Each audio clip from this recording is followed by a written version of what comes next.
नमस्कार, मैं हूं आपके साथ मयंक। देखिए, जिस तरह से अमेरिका ने वेनेजुएला पर स्ट्राइक करी, उसके बाद एक बड़ी रणनीति तैयार की गई है अमेरिका के खिलाफ, और ये रणनीति को सामने रखा है ईरान के सुप्रीम लीडर अली खामेनेई साहब ने।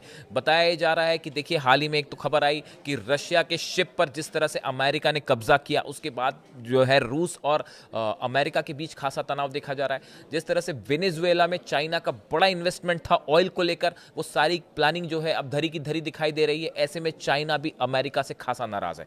इस बीच में एक बड़ी प्लानिंग तैयार हुई है, बड़ा प्लान तैयार हुआ ईरान, रूस और चीन के बीच में, और ये प्लान तैयार किया है, बताया जा रहा है, ईरान ने।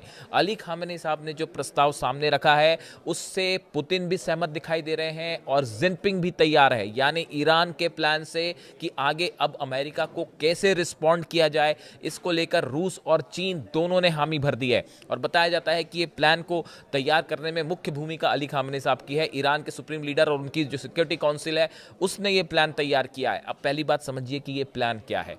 पूरे समंदर में जिस तरह से अमेरिका ने ऑयल को लेकर एक वॉर छेड़ रखा है, रशिया के ऑयल को लेकर, चाइना के ऑयल को लेकर, वेनेजुएला के ऑयल पर कब्जा करना, इसको लेकर इसे एक ऑयल वॉर माना जा रहा है। और इस बीच में अब सवाल यह है कि कैसे रिस्पॉन्ड किया जाए। इसको लेकर अली खामेनेई साहब ने एक बड़ा प्रस्ताव सामने रखा है, बड़ा प्लान सामने रखा है। रूस और चीन, ईरान और बाकी के सहयोगी देश मिलकर मिडिल ईस्ट से अमेरिका के प्रभाव को खत्म करें, मिडिल ईस्ट से अमेरिका को बाहर करें। इस स्ट्रैटेजी पर काम करने के लिए ईरान के सुप्रीम लीडर ने प्लान सामने रखा है, बताया जा रहा है, जो सोर्सेस से खबरें हैं। और रूस चीन को इसमें जुड़ने के लिए कहा है। इतना ही नहीं, अरब कंट्रीज से भी अपील की है कि पूरे मिडिल ईस्ट से अमेरिका को बाहर किया जाए। यहाँ पे जो तेल व्यवसाय है उससे बाहर किया जाए, जो शिप्स यहाँ पे ट्रैवल करते हैं अमेरिका के, उनको यहाँ से बाहर किया जाए। अली खामेनेई साहब का कहना ऐसा है, ईरान का कहना ऐसा है कि जब तक मिडिल ईस्ट से अमेरिका का दखल खत्म नहीं होगा, तब तक मिडिल ईस्ट में शांति नहीं हो सकती। और मिडिल ईस्ट से अमेरिका के प्रभाव को कम करना होगा, इजराइल के प्रभाव को कम करना होगा। देखिए, हाल ही में एक बयान भी सामने आया, और 24 घंटे पहले की बात है। ईरान के आर्मी चीफ जो है हातमी, मेजर जनरल हातमी, इनकी तरफ से एक बयान सामने आया है, और ये ईरान का एक बड़ी स्ट्रैटेजिकल चेंज माना जा रहा है। देखिए, हातमी ने सैन्य एकेडमी के स्टूडेंट्स जो स्टूडेंट्स थे, उनके सामने वो बोल रहे थे, उनको संबोधित करते हुए कहा कि ईरान के खिलाफ इस तरह की बढ़ती बयानबाजी वो ट्रंप के लिए कह रहे हैं। ईरान के खिलाफ इस तरह की बढ़ती बयानबाजी को बिना जवाब दिए नहीं छोड़ा जाएगा। जिस तरह से ट्रंप के स्टेटमेंट आए, अमेरिका के स्टेटमेंट आए, मार्को रूबियो की स्टेटमेंट आए कि भाई अमेरिका में ईरान में जिस तरह से हिंसा हो रही है, अगर प्रदर्शनकारियों पर ईरान ने कार्रवाई की तो अमेरिका सीधा इंटरवीन करेगा। लॉक्ड एंड लोडेड इस शब्द का इस्तेमाल किया डोनाल्ड ट्रंप ने। अब उसको उनका जवाब दिया है ईरान के आर्मी चीफ ने, और उन्होंने ये कहा है कि इस तरह के बयानों को जवाब दिए बिना नहीं छोड़ा जाएगा। उन्होंने ये भी कहा, उन्होंने जोर देकर कहा कि ईरान की सशस्त्र सेनाएं अब पहले की तुलना में ज्यादा तैयार है। अगर कोई दुश्मन गलती करेगा तो उसका निर्णायक जवाब दिया जाएगा। देखिए, ये जो खबरें हैं, ये पूरे अमेरिका की नहीं, यूरोप की नहीं, पूरी दुनिया के न्यूज़पेपर्स में, वेबसाइट्स में, सब जगह प्रमुख रूप से प्रकाशित हुई हैं। ईरान के आर्मी चीफ ने जो बात कही है, Iran army chief threaten pre-emptive military action Wednesday over the rhetoric targeting the Islamic Republic. उन्होंने ये कहा कि जो बयान ईरान के खिलाफ लगातार दिए जा रहे हैं, ईरान को अनस्टेबल करने की कोशिश की जा रही है, अब ईरान इसका जवाब देगा। देखिए, ये बयान महत्वपूर्ण क्यों हो जाता है। हाल ही में जो मेजर जनरल हातमी है, उन्हें कमांडर इन चीफ भी बनाया गया है ईरान का। इनका ये बयान, ये माना जा रहा है कि ईरान ने अपने सिक्योरिटी पॉलिसी में एक बड़ा बदलाव किया है। अब तक ये मान के चला जाता था कि जब कोई देश ईरान पर हमला करेगा तभी ईरान उसका जवाब देगा, अपनी तरफ से हमला नहीं करेगा। लेकिन जो कुछ वेनेजुएला में हुआ, जिस तरह से ईरान के खिलाफ डोनाल्ड ट्रंप की धमकियां आ रही हैं, बयानबाजी हो रही है, उसके बाद ईरान ने अपनी सिक्योरिटी पॉलिसी में बड़ा परिवर्तन किया है।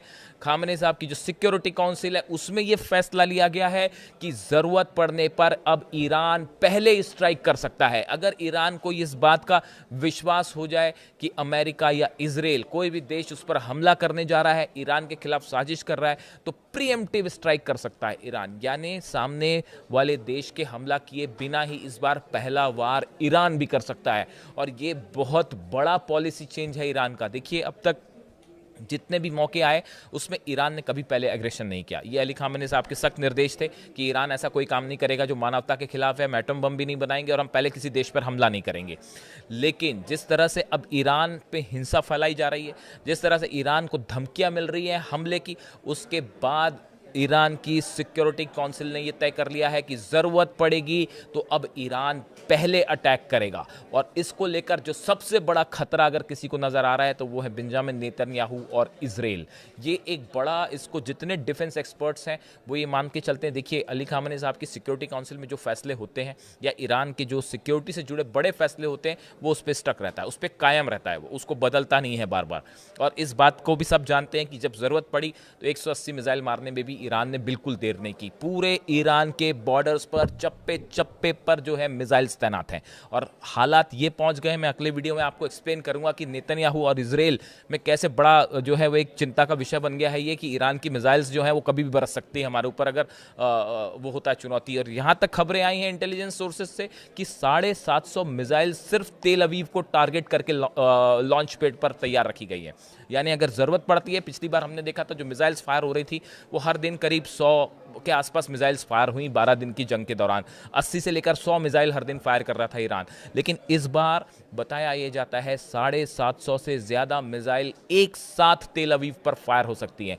इस तरह की बातें जो है वो डिफेंस लॉबी में चल रही हैं। अब आप देखिए, एक तो अली खामेनी साहब का ये स्ट्रैटेजी तैयार करना कि मिडिल ईस्ट से अमेरिका का बायकॉट करो, अमेरिका को बाहर करो। अब इसमें कितने अरब देश साथ देंगे वो देखने वाली बात है। लेकिन चाहे यमन का मुद्दा हो, चाहे लाल सागर में अमेरिकी जहाज़ों का मामला हो, या फिर इन इलाकों से होते हुए जो जहाज़ गुजर रहे हैं अमेरिका के, उनको निशाना करने, उनको पर निशाना लगाने की बात हो, ऐसे कई सारे मुद्दे हैं जो आने वाले दिनों में एक बड़ा फ्लैश पॉइंट साबित हो सकते हैं। जिस तरह से रशिया के जहाज़ को रोका गया, बेला वन पे को कैप्चर किया अमेरिका ने अटलांटिक ओशन में, उसके बाद पुतिन भी नाराज़ हैं, जिनपिंग भी नाराज़ हैं, और अब अली खामेनी साहब ने एक बड़ा प्लान सामने रखा जिसको दोनों देशों की बताया जा रहा है कि सहमति मिल चुकी है। अब ये तीनों देश मिलकर एक समंदर में एक बड़ी चुनौती खड़ी कर सकते हैं अमेरिका के लिए, और मिडिल ईस्ट से अमेरिका के प्रभाव को खत्म करने के लिए एक साझा रणनीति तैयार है जिसमें बड़ी मात्रा में चाइना